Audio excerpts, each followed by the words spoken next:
ಇನ್ನು ಇದೇ ಗಲಾಟೆಯ ದೃಶ್ಯಾವಳಿಗಳನ್ನು ಇಟ್ಕೊಂಡು ಸಂಸದ ಪ್ರತಾಪ್ ಸಿಂಹ ಪೋಸ್ಟ್ ಮಾಡಿದ್ದಾರೆ. ಎಚ್ಚೆತ್ತುಕೊಳ್ಳಿ ಹಿಂದೂಗಳೇ ಅನ್ನೋ ರೀತಿಯಲ್ಲಿ ಅವರು ಪೋಸ್ಟ್ ಮಾಡಿದ್ದಾರೆ.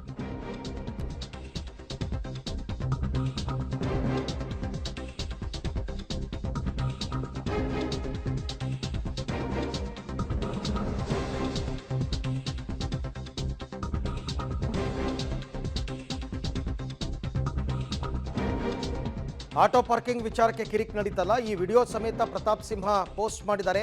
ವೇಕಪ್ ಹಿಂದೂಸ್, ಎಚ್ಚೆತ್ತುಕೊಳ್ಳಿ ಎದ್ದೇಳಿ ಹಿಂದೂಗಳೇ ಅಂತ ಪೋಸ್ಟ್ ಮಾಡಿದ್ದಾರೆ. ಗಲಾಟೆ ವಿಚಾರ ಪೊಲೀಸ್ ಆಯುಕ್ತರ ಗಮನಕ್ಕೂ ಕೂಡ ತರಲಾಗಿದೆ.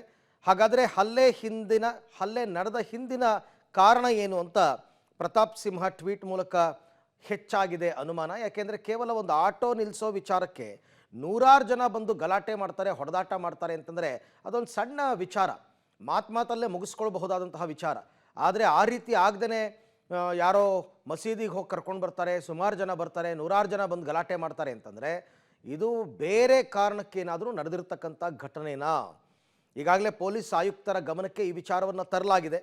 ಅದರ ಕಾರಣ ಏನು ಅಂತಕ್ಕಂಥದ್ದನ್ನು ತಿಳ್ಕೊಳ್ಬೇಕು. ಇತ್ತೀಚೆಗೆ ಈ ರೀತಿಯಾದಂತಹ ದಾಳಿ ಮಾಡೋದು, ಗುಂಪಾಗಿ ಬಂದು ಹೊಡೆಯೋದು, ಬಡಿಯೋದು ಇವೆಲ್ಲವೂ ಕೂಡ ಜಾಸ್ತಿ ಆಗ್ತಾ ಇದೆ.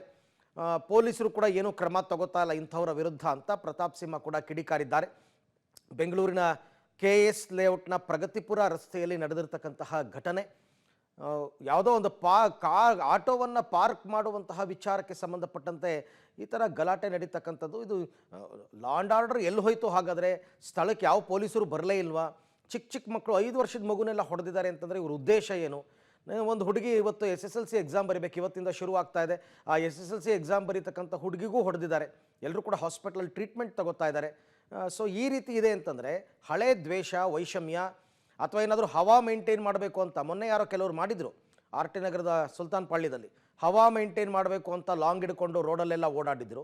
ಈಗಲೂ ಕೂಡ ಅದೇ ರೀತಿಯಾದಂತಹ ಘಟನೆ ಮರುಕಳಿಸಿದೆ. ಇದಕ್ಕೆ ಕಠಿಣ ಕ್ರಮವನ್ನು ಪೊಲೀಸರು ತಗೋಬೇಕು.